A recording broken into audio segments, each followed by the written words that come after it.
சுந்தரேசனின் வீடு கலகலப்பாக இருந்தது. அன்று அவரது ஒரே பெண்ணான ஹரிணிக்கு பெண் பார்க்கும் வைபவம். அப்பா, ஒவ்வொருத்தரா வந்து பார்த்துக்கிட்டு போகிறதுக்கு நான் ஒன்றும் பொருட்காட்சி இல்லை. ஒரு பையனை பாருங்க, குடும்பத்தை விசாரிங்க, என் ஃபோட்டோவை காட்டுங்க, எல்லாம் பிடிச்சிருந்தா பெண் பார்க்க வரட்டும் என ஹரிணி கராராக சொல்லியிருந்தாள். அதன்படியே அவரது மருமகளின் தூரத்து உறவினரான ரமேஷ் பற்றி சுந்தரேசனுக்கு தெரிந்தது. கொஞ்சம் தெரிந்த இடம் என்பதால் மருமகள் மூலமாகவே விசாரித்து மற்ற விவரங்களை சேகரித்து கடைசியில் ரமேஷையும் நேரில் பார்த்தார். பையன் கலையாக இருந்தான். அப்பா இல்லை, அம்மா மட்டும்தான். சொந்த வீடு, கை நிறைய சம்பளம், அதுவும் ஒரு பெரிய நிறுவனத்தில். ஹரிணியின் போட்டோவை பார்த்ததும் அவர்களுக்கும் பிடித்துவிட்டது. அதன்படி பெண் பார்க்க வரும் மாப்பிள்ளை வீட்டாருக்காக வெளியில் காத்து கொண்டிருந்தார் சுந்தரேசன். நல்ல நேரத்தில் ரமேஷ் தன் தாயுடன் காரில் வந்தான். வாங்க வாங்கம்மா என வாய் நிறைய வரவேற்று உள்ளே அழைத்து சென்றார் சுந்தரேசன். ஹரிணி ஜன்னல் வழியாக ரமேஷை பார்த்தாள். கொஞ்சம் நடிகர் சூர்யா போலவே இருந்தான்.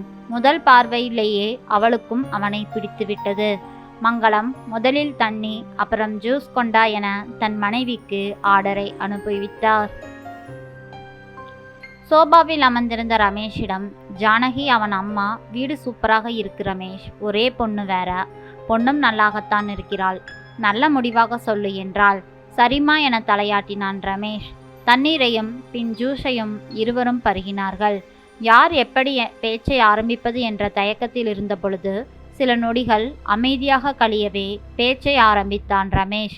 அங்கிள், இந்த வீட்டில் எத்தனை வருஷமா இருக்கீங்க என கேட்டான். சுந்தரம் கொஞ்சம் யோசித்து 3 வருஷமாச்சு.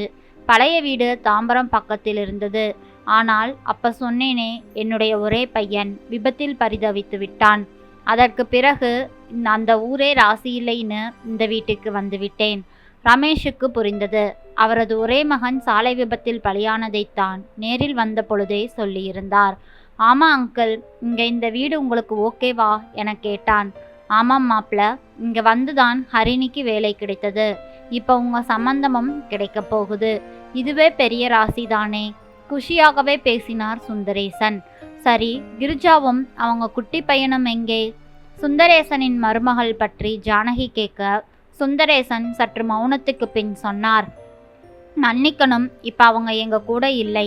ஆச்சரியமான ரமேஷ், அப்படியா? நான் மொபைலில் பேசினப்ப இதை நீங்க சொல்லவே இல்லையே. இல்ல, அவளும் என் பொண்ணு மாதிரிதான். ஆனாலும் தன் கணவன் வீட்டில் இல்லாத அப்போ எப்படி எங்க கூட இருக்க முடியும்னு தன்னுடைய அம்மா வீட்டுக்கே போயிட்டா.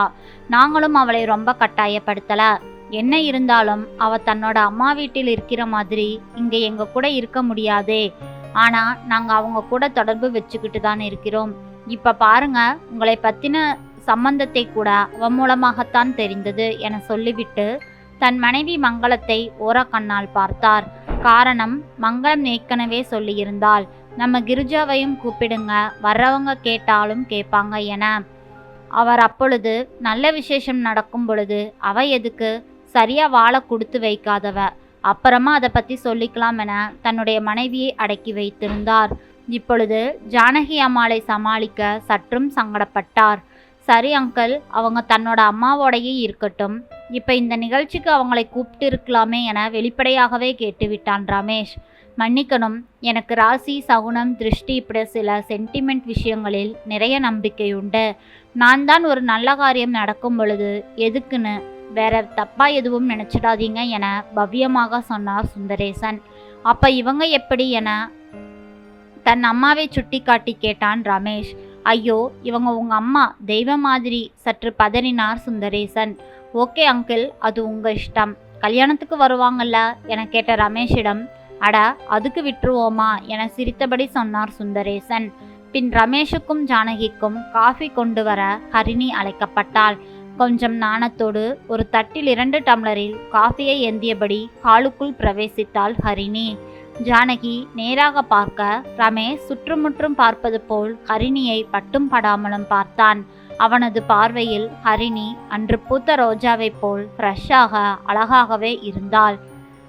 ஒரு சேரில் தரையை பார்த்தவாறு அமர்ந்தாள் ஹரிணி. ஏதாவது கேளுங்கம்மா என்றார் சுந்தரேசன். எங்கம்மா நீ வேலை பார்க்குற என ஜானகி கேட்டாள். பக்கத்தில் ஒரு மெட்ரிக் ஸ்கூலில் 10ஆம் வகுப்பு ஆங்கில ஆசிரியராக இருக்கிறேன். என்னம்மா படிச்சிருக்க? MA literature. எந்த காலேஜில்? எத்திராஜ் கல்லூரியில் படித்தேன். என் பையனை உனக்கு பிடிச்சிருக்கா? அதிரடியாய் கேட்டுவிட்டாள் ஜானகி.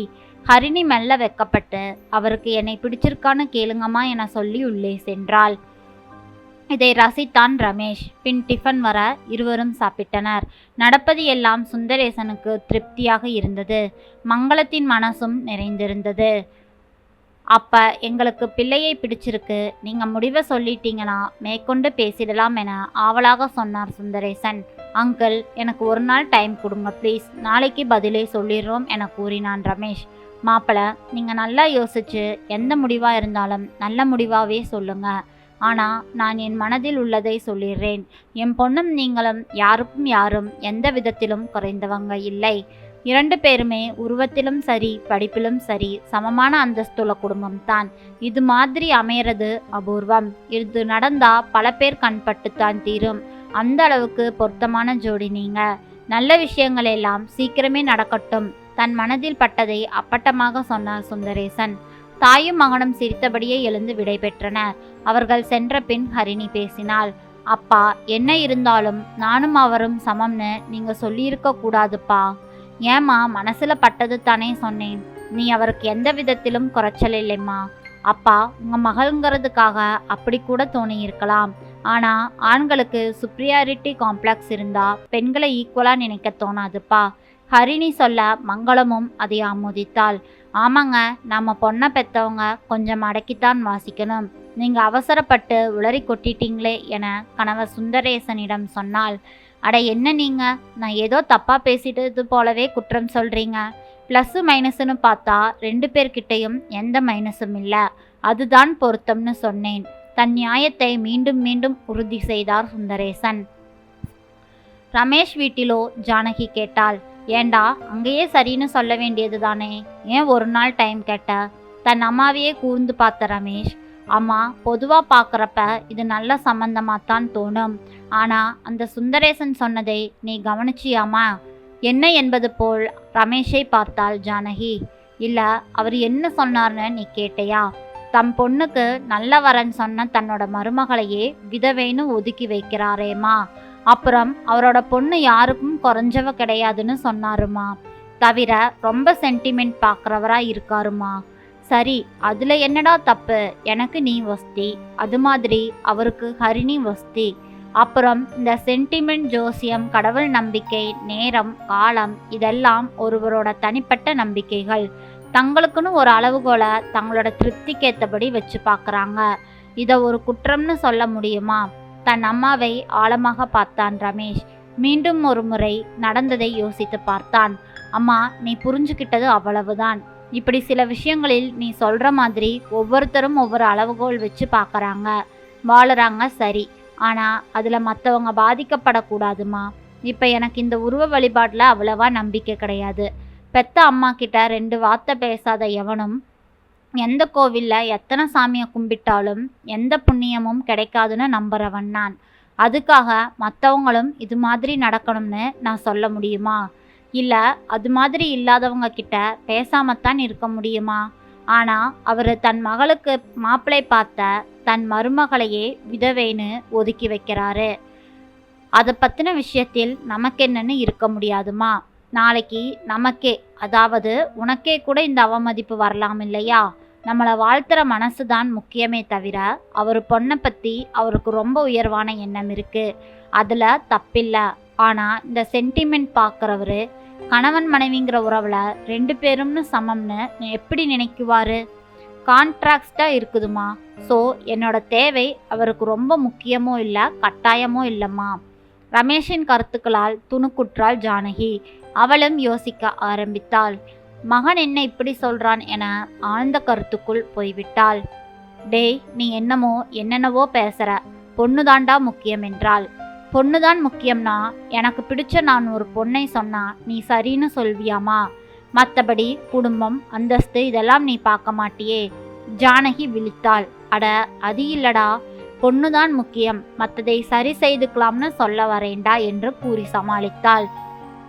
அம்மா, இந்த சம்பந்தத்தை யோசிச்சுதான் ஏற்றுக்கணும்மா சொல்லிவிட்டு தன் அறைக்குள் சென்றான் ரமேஷ். குழப்பமாகிவிட்டாள் ஜானகி. என்ன இது, காலாகாலத்தில் ஒரு கால்கட்டு போட்டு கடமையை முடிக்கலாம் என்றால் இவன் வேற மாதிரி சிந்திக்கிறானே இவன் என குழம்பி போய் யோசிக்கலானாள். மறுநாள் காலை ரமேஷ் சமையலறையிலிருந்து ஜானகியிடம் வந்தான். அம்மா, என் சந்தோஷம் தானே உன் சந்தோஷம். ஆமாண்டா, அதில் என்ன சந்தேகம்? சந்தேகம் இல்லைம்மா, மறுபடியும் கன்ஃபார்ம் செய்துக்கிட்டேம்மா. இப்போ நான் சொல்கிறதை கேட்டு நீ ஆச்சரியமோ பயமோ குழம்பவோ கூடாது. என்ன என கேட்டு தொடர்ந்து தன் மனதை திறந்து பேசினான் ரமேஷ். அவன் சொல்ல சொல்ல ஜானகியின் முகத்தில் நவரசங்களும் ஊர்வலமாக வரத் துவங்கின. அதே நேரம் வீட்டில் உற்சாகமாக இருந்தார் சுந்தரேசன். ரமேஷ் வரப்போவதாக மொபைல் போன் மூலம் சொல்லியிருந்தாள். அவனின் வரவுக்காகவும் அவனின் முடிவுக்காகவும் ஆவலுடன் காத்திருந்தார் சுந்தரேசன். மங்களம், மாப்பிள்ளை வந்ததும் முதல்ல ஸ்வீட் தரணும். நேத்திக்கே அந்த திருப்பதி பிரசாதத்தை கொடுக்க மறந்துட்டேன். ஃப்ரிட்ஜில் இருந்த அந்த லட்டை வெளியில் எடுத்து வை என பரபரத்து கொண்டிருந்தார். கூடவே தன் வாட்சை பார்த்து கொண்டிருந்தார். நல்ல நேரம் முடிய 20 நிமிடங்களே இருந்தன. அதற்குள் ரமேஷ் வர வேண்டுமே என எதிர்பார்த்தார். ஹரிணி ஆபீஸுக்கு சென்றிருந்தாள். அடுத்த சில நிமிடங்களேயே ரமேஷ் வந்தான். உள்ளே நுழைந்தவன் வணக்கம் சொல்ல பதிலுக்கு உற்சாகத்தோடு வரவேற்றார் சுந்தரேசன். சில நொடிகள் கழிந்த பின், மாப்பிள்ள, எல்லாம் நல்ல விஷயம் தானே என ஆர்வமுடன் கேட்டார் சுந்தரேசன். ரொம்ப நல்ல விஷயம் மாமா. உங்கள் குடும்பத்தில் நாங்கள் சம்மந்தம் பண்ண கொடுத்து வச்சிருக்கணும். ஆனால் சற்று நிறுத்தினான் ரமேஷ். மாமா என்று அழைத்துவிட்டு என்ன ஆனால் என்ற பீடிகை போடுகிறான் என்பது போல் கேள்விக்குறியோடு அவனையே பார்த்தார் சுந்தரேசன். உங்களுக்கு சென்டிமெண்ட் விஷயத்தில் ரொம்ப நம்பிக்கைன்னு சொன்னீங்க மாமா. அது எனக்கு ரொம்ப பிடிச்சிருக்கு. அதாவது எது எப்படி நடக்க வேண்டுமோ அது அப்படிதான் நடக்கும். அதுதான் விதி இல்லையா மாமா என ரமேஷ் கேட்க, சுந்தரேசன் புரிந்தது என்பது போல தலையாட்டினார். நான் உங்கள் கூட சம்பந்தம் வச்சுக்கிறதுல ஒரு சின்ன மாற்றம் மாமா. ஆமாம், நான் உங்களுக்கு மாப்பிள்ளையா வரேன். ஆனால் ஹரிணிக்கு அல்ல என சற்று ஆச்சரியக்குறியை வைத்து நிறுத்தினான் ரமேஷ். சுந்தரேசனுக்கு எதுவும் பிரியவில்லை. தூக்கி வாரி போட்டுவிட்டது அவருக்கு. ஹரிணிக்கு இல்லையா? அப்படியென்றால் எதற்கு மாமா என அழைக்கிறான்? இந்த கல்யாணம் நடக்காதா? பின்ன எப்படி மாப்பிள்ளை உறவு? புரியவில்லையா மாமா? நான் உங்கள் குடும்பத்தில் உறவு வச்சுக்க போகிறது நீங்கள் மகளா பாவிக்கிற உங்கள் மருமக கூட தான். அப்போ நான் உங்கள் மாப்பிள்ளை மாதிரி தானே. கிரிஜாவும் எனக்கு தூரத்து உறவு முறையில் அத்தை மகள் மாதிரி தான். நான் அவங்கள மனைவியை ஏற்றுக்க காரணம், எல்லா தகுதியும் அந்தஸ்தும் உள்ள உங்கள் மகளுக்கு என்னை விட்டால் நிறைய மாப்பிள்ளைங்க கிடைப்பாங்க. ஆனால் ஒரு ஆண் துணை தேவிங்கிற ஸ்தானத்தில் கிரிஜா இருக்காங்க. என்னால் அந்த இடத்தை பூர்த்தி செய்ய முடியும். இனிமே அவங்களும் சுமங்கலியாக வளம் வரலாம். நானும் உங்கள் மூத்த மாப்பிள்ளையாக இருந்து ஹரிணிக்கு நல்ல பையனாக பார்க்கிறேன். இதை எங்கள் அம்மா கிட்டேயும் சொல்லிக்கிட்டேன். கிரிஜா கிட்டேயும் சம்மதம் வாங்கிவிட்டேன். மற்றபடி இதில் உங்கள் கருத்தை சொல்லலாம் மாமா என சொல்லிவிட்டு அமைதியாக அவரையே பார்த்தான் ரமேஷ். அவனின் நிதானமான பேச்சு, சொன்ன காரணங்கள் எதையும் சுந்தரேசனால் மறுக்க முடியவில்லை. அவர் நம்பும் சென்டிமெண்ட்டையும் அவரால் நிராகரிக்க முடியவில்லை. தான் ஒதுக்கி வைத்த கிரிஜாவுக்கு ஒரு நல்வாழ்வு கிடைக்கப் போவதை அவர் தவிர்க்கவும் விரும்பவில்லை. இன்னாருக்கு இன்னார் என்று இருக்கும் பொழுது கிரிஜாவுக்குரியவன் எப்படி ஹரிணிக்கு கணவனாக முடியும்? அதை உணர்ந்து மனதில் எழுந்த சிறு சலனத்தை மறைத்து கை நீட்டி வெல்டன் ரமேஷ் என்றார்.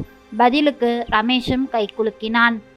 யார் தன்னை விதவை என்று ஒதுக்கி வைத்தாரோ அவர் முன்னே சுமங்கலியாக வலம் வரப்போகிறாள் கிரிஜா. ஆமாங்க, நம் வீட்டில் எந்த ஒரு கெட்ட விஷயம் நடந்தாலும் அதுக்கு மருமகளின் நேரம்தான் காரணம். மருமகனின் நேரம்தான் காரணம் என நாம் அவர்களை ஒதுக்கி வைக்கப்படும் பொழுது அவர்களின் மனம் எவ்வளவு வேதனைப்படும் என்பதை நாம் புரிந்து கொள்ள வேண்டும். எக்காரணத்தை கொண்டும் யாரையும் எந்த காரணத்திற்காகவும் நாம் ஒதுக்கி வைக்கக்கூடாது. நன்றி. இந்த கதை பிடிச்சிருந்ததுன்னா மறக்காமல் லைக் பண்ணுங்கள். நம்ம சேனலை சப்ஸ்கிரைப் பண்ணி உங்களோட ஆதரவு கொடுங்க. நாளை மீண்டும் வேறொரு கதையில் சந்திக்கலாம். நன்றி.